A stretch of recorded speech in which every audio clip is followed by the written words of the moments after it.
listening to this tutorial video on the analysis of multicollinearity in linear regression using the variance inflation factors. Problem of multicollinearity in linear regression is a very important problem.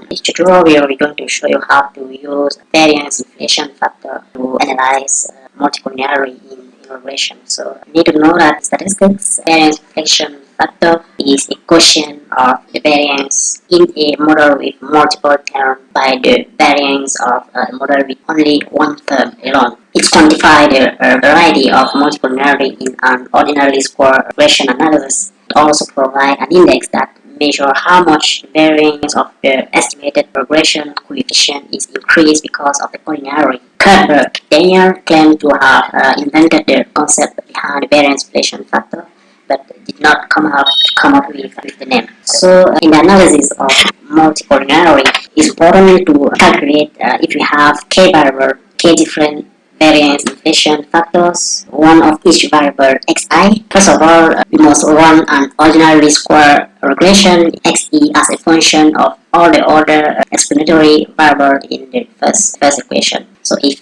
I equal 1, for example, so we can express first variable in function of others. The second step is to calculate the variance inflation factor for each coefficient. Variance inflation factor for a coefficient is given by 1 divided by 1 minus the r square of variable. The variable which here the r square is the coefficient of determination of the regression equation in step 1 with xe on the left hand side and the other predictor on the second hand side. The first step of the analysis of multicollinearity using variance inflation factor is to analyze the marginal magnitude of multicollinearity by considering the size of the variance inflation factor of the concerned coefficient. Thumb rule is that if variance inflation factor for a concerned coefficient is more than 10, then multicollinearity is high, and the cutoff of 5 is also commonly used.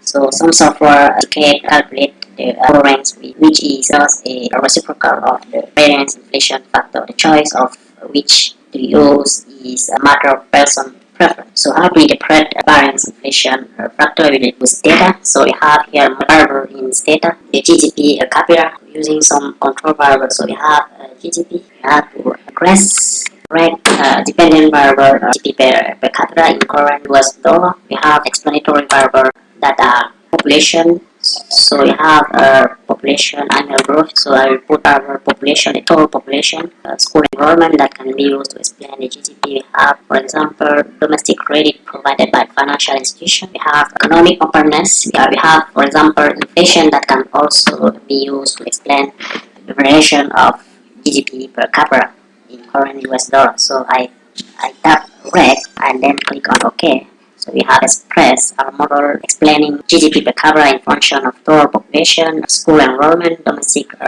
credit to financial provided by financial sector. We have economic openness, we have inflation. So the second step is to use the command stat followed by variance VIF, variance inflation factor. So you can see that our variance inflation factors has been computed.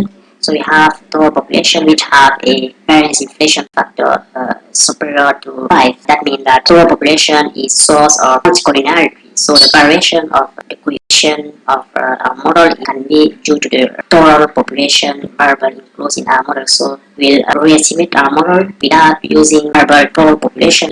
Remove total population in our regression because it is source of multicollinearity according to the variance inflation factor method.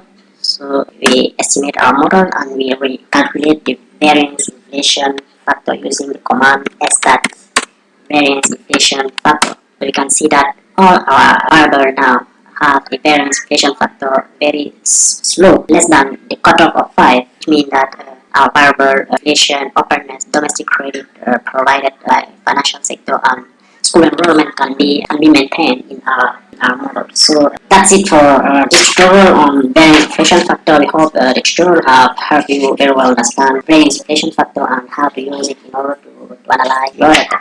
So see you very soon in other tutorials.